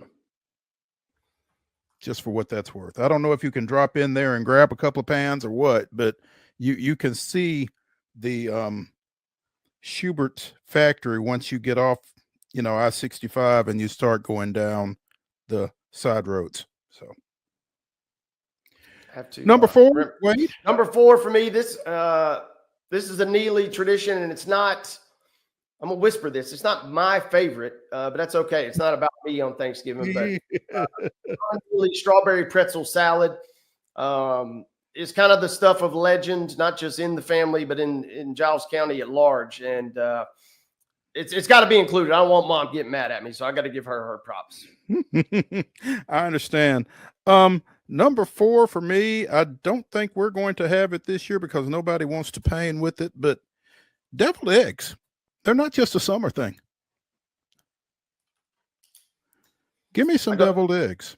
Man, that's my that's the LeBron versus Michael Jordan debate for me, because some years when they're done right, I could eat a whole tray of them, and then some years I don't want anything to do with them. So I saw something. I saw something on social media here where they deep fried, the whites, and then put the egg filling in it, and that's more work than I want to take on. But oh my goodness. Yeah. Okay. Your fifth and final, sir. Last for me, I'm on the potato duty. So I've got potatoes au gratin, Hasselback potatoes, basically, and you just get to pour a ton of cheese on top of everything, toss it in the oven, and you pull it apart. When it's done right, you get to pull it apart, kind of like a little casserole or a little chips almost. And man, it's one of my go-tos. That's solid. My number five, you talked about pumpkin pie. My mom's chess pie, it's brown sugar chess pie, and it's a Southern thing. And she has gone to chess pie tarts, which make them even more dangerous because you don't have to cut anything. You can just go and grab one or two. Mid-South 5 Fitness is bringing you our top 5 most hated television characters. With that, Mr. Neely, the floor is yours. Man, most hated TV characters, I immediately thought of King Joffrey on Game of Thrones. And And he's a bad guy from the very first scene that he's ever in the show. And that's all I'm going to say. I'm not going to give any spoilers if you're still missing that. But let's just know he is hated from the moment, which in some way, though, you got to respect because he lets you know that he's an ass guy. from the jump. Yeah, guy. he is the boy king, and oof. Yeah, he'll make your blood boil, even if you're pretty level-headed. It's tough. King Joffrey got to go number one. When I came up with this, I instantly thought of the HBO show Oz, the prison drama. Vernon Schillinger. Yeah, that's my number one. HBO's produced some good villains over the years. Yeah, they do a good job at villains. Yeah, huh? yeah, they do a good job of getting your blood pumping there. Number two for me, I'm going Breaking Bad. I'm going Skylar White, who starts off as a great character. You love Skylar. She's great. By the end, oh man, you do not like Skylar. And she turns on Walt, and that's all. Again, that's all I'm going to say for not spoiling it. But Skylar White got to go number two because just when you think you could trust her, it gets bad. I'm going to go old school with number two here. From MASH, Colonel Frank Burns. Now that kind of predates you. Yeah, I know that's the legendary show, but I got no frame of legendary reference there. show. It was kind of a drama comedy, kind of ahead of its time along those lines. But Frank was that spoil sport kind of guy. Anytime there was any fun to be had, he wasn't doing it. He was urinating on it. Yeah, no. Yeah. So yeah, Frank Burns would be my number two most hated television character. Number three, Wade. Number three for me, most hated TV character. I like this guy, but he's a hated character. What about Mr. Burns from The Simpsons? Oh, come on, man. I mean, give me Mr. Burns. He's evil. Like I said, you kind of like him, and I know it's a comedy, but I mean, how can you not hate Mr. Burns also? He's just pure evil. Yeah. I mean, so much so they shot Mr. Burns. I mean, he made Homer's life hell. Yeah, I mean, and everybody else's. I don't like him. Yeah, that's even though I love him. Yeah, that's a good one. That's a good one. And it's interesting. So since you're going Sunday Night Fox in the early hour, I will go an hour later to the legendary Married with Children, and I will go to The Neighbor, Al Bundy's, the burr under Al Bundy's saddle that wasn't Peg. Marcy Darcy. That was a show I was not really allowed to watch a ton with kids, so I can understand. But yes, good pull there. Al Bundy's thorn in the side, like you said. Without question. Absolutely. Yeah. That's funny. You're number four. Number four, since Chip mentioned it, I got to go Ralph Cifaretto from The Sopranos. From the moment Did he say Vito? Who? I've not seen The Sopranos. Vito is one of the more heinous characters on the show, but Ralph really gets my goat.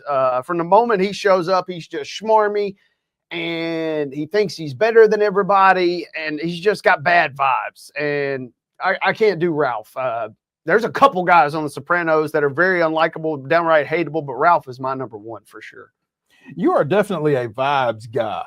I mean, you got to. I mean, like I mean, that's the whole point, right? It's tugging at my emotions, and when I see Ralph, I'm already kind of almost clenching the fist right there when he's on screen, tensing up. Which means obviously the actor is doing a great job. What's he getting ready to do? Yes. Yeah. Okay.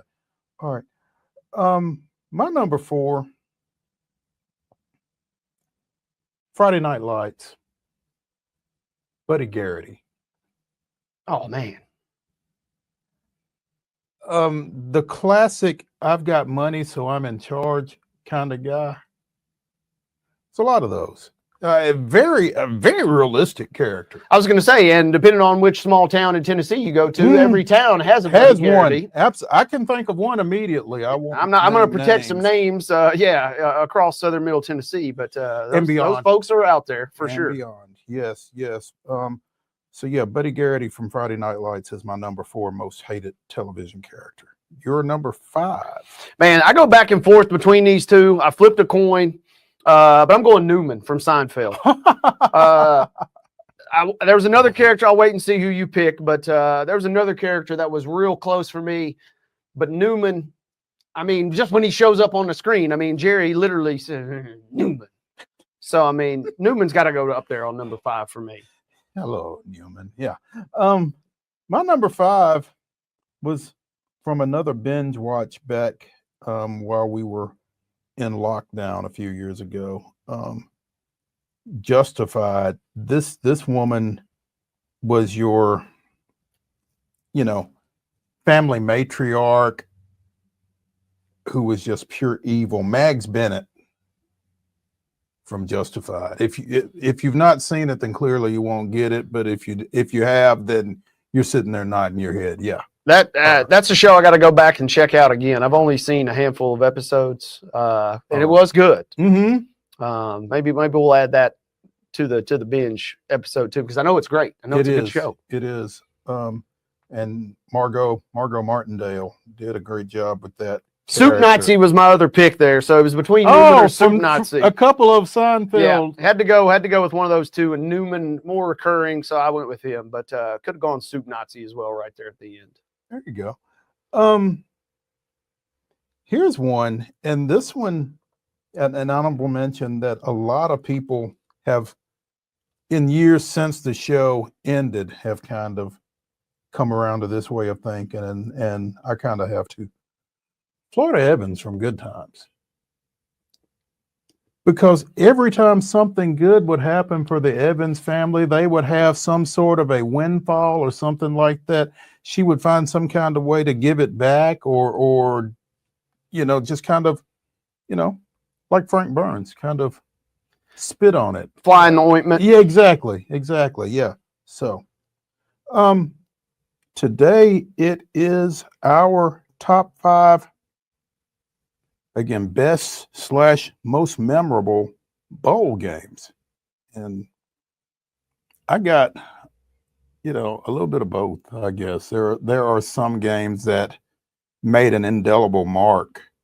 They weren't necessarily great games, weren't necessarily great matchups, but there were occurrences within that make them instantly come to mind when this topic comes up. So with that said, floor is yours. Well, I was going to say, Mo, if we do this game or do this top 5 this time next year, undoubtedly we'll have the Snoop Dogg Arizona Bowl between Colorado State and Miami, Ohio. December 28th, you can tune in to the CW.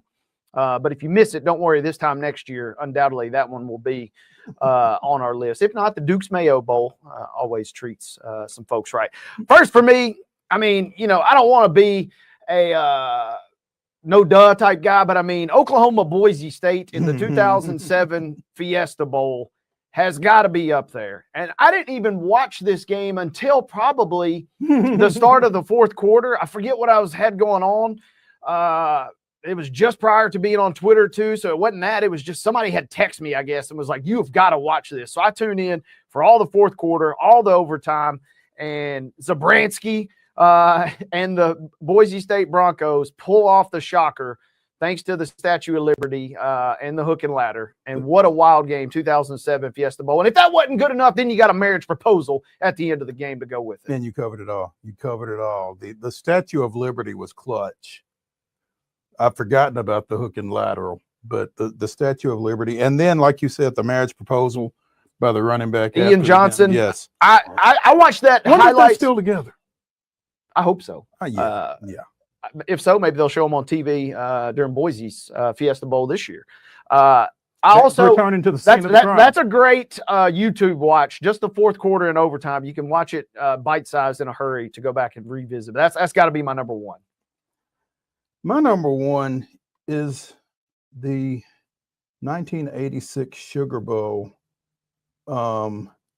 Jeff Powell going the distance in the second half to increase UT's lead in an eventual 35-7 win over Miami down at the Superdome in New Orleans. Miami, specifically remember Miami in their pregame talk, Jimmy Johnson lobbying for a national championship once we win this game, and UT just saying, yeah, about that. So, yeah, that's one that sticks out in my mind, the 86 Sugar Bowl there. So, up next, I promise I'm not a Fiesta Bowl homer, but I got to give a shout out. This got a personal twist for me. 2011, the BCS game, Auburn versus Oregon. It was the national championship game, and it was a crazy, crazy game. But it was famous for me because I had to sleep. I was a young radio broadcaster at WKSR, and it was so much snow in Pulaski that there was no way I was going to make my 6 a.m. show the next morning. So I had to sleep overnight at the studio, and therefore I got to curl up and watch the game on television. I got to, don't tell anybody, well, I guess statute limitations is gone. I got to play all the music that I wanted that night. It was a grand time. Our Pulaski Citizen publisher, Scott Stewart, he was out at the game, and he was sending us pictures of him having fun in the desert while we were all stuck in the snow for 48 hours. So the BCS national title game, Nate Bain, give me your tears as your Oregon Ducks go down to Auburn in that one. Under the circumstances, I'd say that qualifies as most memorable, if not best. Sleep on the couch. I mean, I got all the snacks from the break room. I didn't have to replace any of them because I was the low man on the totem pole. I didn't have enough money to replace them. That was my first job. So give me the 2011 BCS Fiesta Bowl. Number 2 for me, Clemson 17, the Ohio State 15 in the 1978 Gator Bowl. Infamous in that it was Woody Hayes' final game. It was as coach of the Buckeyes after Clemson linebacker Charlie Bowman intercepted a pass, went out of bounds on the Ohio State sidelines, and Woody Hayes punched him. I was actually sitting watching that game as a 13, 14-year-old. And watching that in real time, and he just punched him. Kirby Smart can never. No, man, he got close, but yeah, he did get close. Woody, that was a transcendent moment. To your point, I remember just hearing about that growing up. It's like this guy got fired for doing this, and an epic career, gone in the blink of an eye. It's crazy. I mean, yeah, everything that he had done to that point just kind of evaporated. It's kind of nuts. But yeah, that's my number 2. That is a good pull there. An iconic moment, to say the least. For the wrong reasons. Yes. Number 3, man, I got some good ones still out here. Number 3 for me, I mean, I'm going to just go ahead and do it. Put my homer cap on. Last year, the 2024 Rose Bowl, Michigan hadn't won a Rose Bowl since 1998, which was also another year in Michigan fame. But they slayed the final beast. They sent Nick Saban into retirement. They beat the boss, the big bad boss of Alabama, to get to the national championship game, 27-20 in overtime, Michigan over Bama in last year's Rose Bowl, scoring late to tie it, forcing overtime, and then, like I said, sending Nick Saban to the ESPN studios. I'm going to stay in the Rose Bowl.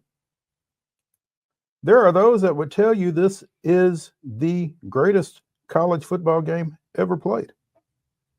2006, Texas 41, USC 38. Vince Young walks it off. And I mean, I don't have the depth of knowledge to tell you if it's the greatest college football game ever played, but it was greatest one I've seen. But it was an awfully dang good one. Greatest one I've seen, and given the stakes, given the pageantry, given the players. Yeah, I mean, I'm not even sure it would have hit the same if it hadn't been the Rose Bowl, to be honest. Unbelievable game, and just like you said, the finish alone. Vince Young standing there in the end zone with the confetti falling and all that. I mean, that image right there is just plumb stupid, you know. Yeah. And that was when USC is at the peak of their powers. Oh, yeah. And a lot of folks became Texas fans that night to cheer against USC. And that was one of the all-timers. That is a great selection. And like I said, if we had a list, to your point, of just greatest college football games, that's got to be on a top 5 selection there at some point. You're number 4, Mr. Neely. Up next, this one comes in a losing effort, but dial it back to 2000, the Sugar Bowl. A gentleman by the name of Mike Vick. Man, they were close, so close to knocking off Florida State. They lose 46-29, but they led that game going into the fourth quarter, and Vick was doing everything. He was running, he was throwing, he was running some more, he was throwing again, and Virginia Tech really probably had no business being there, except that they had a generational player at quarterback and nearly pulled it off in the 2000 Sugar Bowl, which has got to go down as one of my top 5. Man, I will tell you, I mean, obviously he's kind of had a star-crossed, to say the least, career, but on the field, generational talent. Ain't no doubt. I mean, there's no way around it. You got to give that man his due right there. If you hadn't seen Michael Vick, go on YouTube for that too. Yeah. My number 4, Deshaun Watson has caught a lot of grief from these airwaves, but that 2017 college football playoff championship game that he won against Alabama, he was really at the top of his game. And Clemson 35, Alabama 31. I'm no Clemson apologist, but Deshaun Watson at that time and place was as good as it gets. And, you know, Alabama had just beaten them the year before in the national championship game. So epic run between those two teams. No doubt. Yeah. That's my number 4. That is a good one. That is the famous game my DirecTV went out, and I had to watch that game on the coaches feed, which I didn't know was a thing, but it was awesome. They had Dino Babbers. They had all kinds of coaches breaking down the game, which was great, but the screen itself was like this big. That was the only ESPN channel I got on my DirecTV that night, and I canceled it the next day. But that's a different story for a different day. Last one up for me real quick. This one's near and dear to my heart. Lived with a couple of these guys that won that game that year. 2009 MTSU New Orleans Bowl, winning over Southern Miss. Some know it as the Dwight Dasher game, where he just absolutely went bonkers. It's a game, to your point earlier, not necessarily the greatest game or the greatest teams, but it meant a lot to me. It meant a lot to the Blue Raiders. I believe it was their first major bowl win for sure. Knocking off Southern Miss in 2009. That was huge in the New Orleans Bowl, right? Yep. Yeah. Dwight Dasher. 5th and final pick, 2018 national championship game. Alabama 26, Georgia 23. Tua's coming out party right there, replacing Jalen Hurts in the second half. What was it second and 25? Drops a dime for the walk-off game winner. Great stuff there. Top 5 best dressed coaches. This is going to be interesting. Wade, start us up.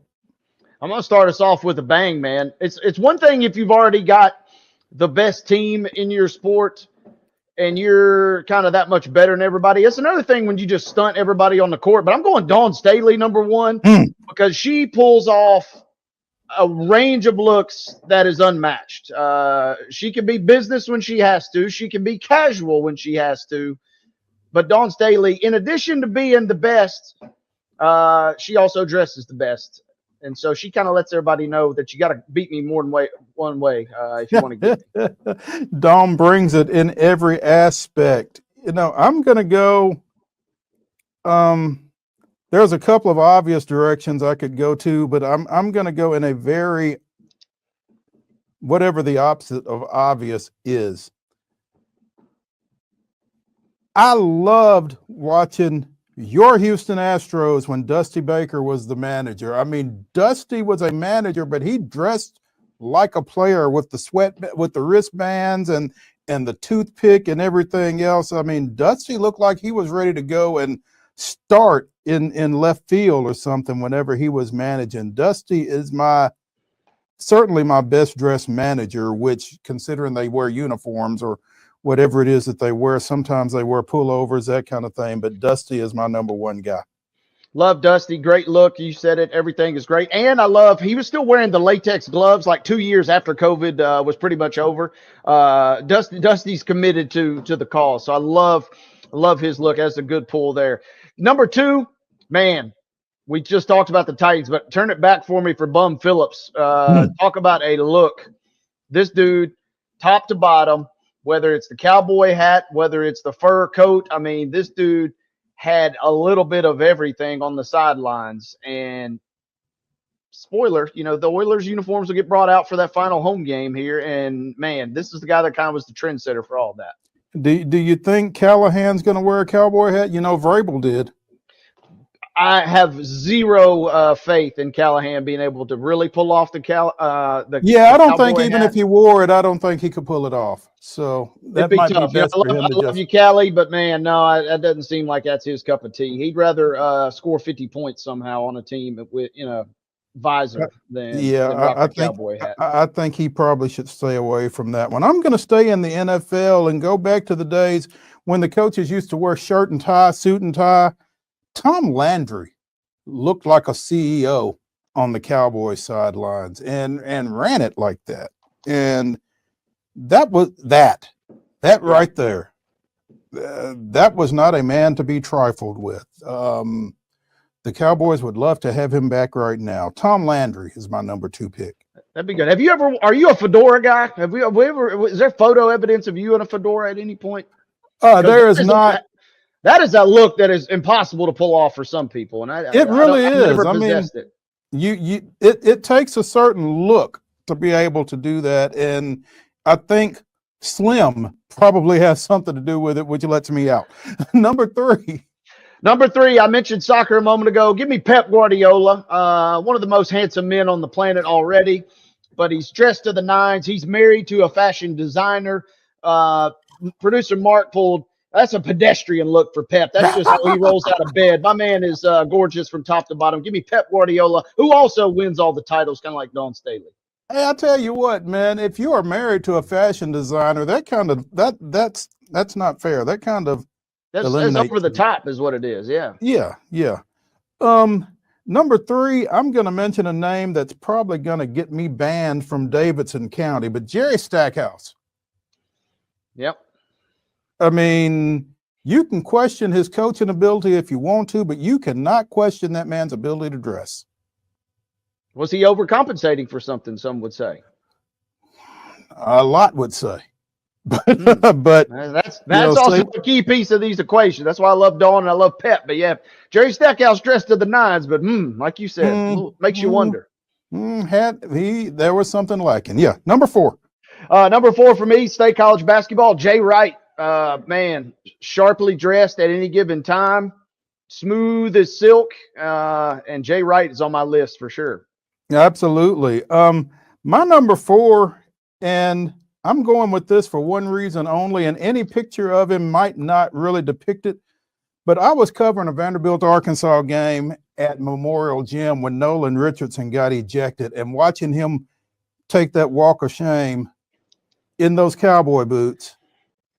Man, Nolan Richardson makes my best dressed list.